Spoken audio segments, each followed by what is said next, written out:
আবার আমি চলে এলাম একটা রেসিপি নিয়ে। আমি আজকে কাঁচা মাছ রান্না করব। তার জন্য কিছুটা কাঁচা মাছ নিয়েছি 500 গ্রাম, একটা আলু কেটে নিয়েছি এরকমভাবে, 4টে পেঁয়াজ কেটে নিয়েছি, জিরে গুঁড়ো, হলুদ গুঁড়ো, লঙ্কা গুঁড়ো 1 চামচ করে নিয়েছি, স্বাদ মতো নুন নিয়েছি, আদা পেস্ট নিয়েছি এতটা। প্রথমে আমি কড়াই মাছটা দিয়ে দিচ্ছি, ধুয়ে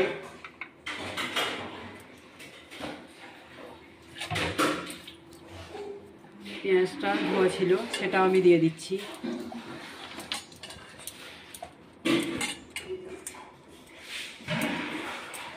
আলুটাও দিয়ে দিচ্ছি,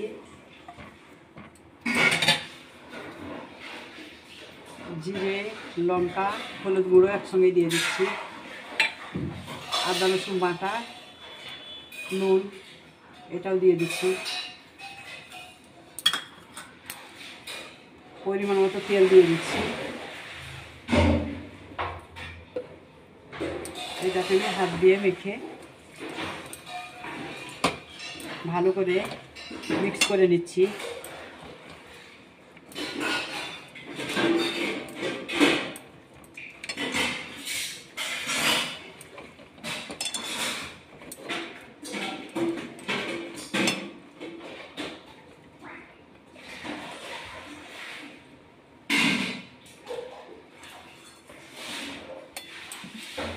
পানি দিয়ে দিচ্ছি,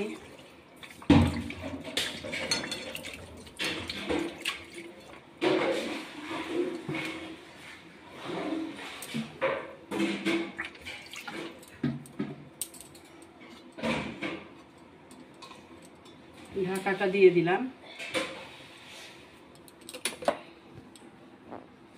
গ্যাসটা ধরিয়ে দিলাম।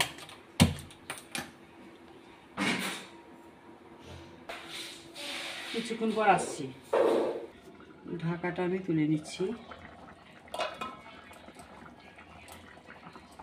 টাটকা তাজা মাছের রেসিপিটা করেছি, করে খেয়ে দেখবেন, খুব ভালো লাগবে। কাঁচা মাছটা এরকমভাবে রান্না করলে খুব ভালো লাগে, খেতেও খুব টেস্ট লাগে। টাটকা মাছ, জ্যান্ত মাছ এরকমভাবে রান্না করলে খুব ভালো লাগে। এরকমভাবে রান্না করে খেয়ে দেখবেন, লাইক, শেয়ার, কমেন্ট করবেন, চ্যানেলটাকে সাবস্ক্রাইব করবেন।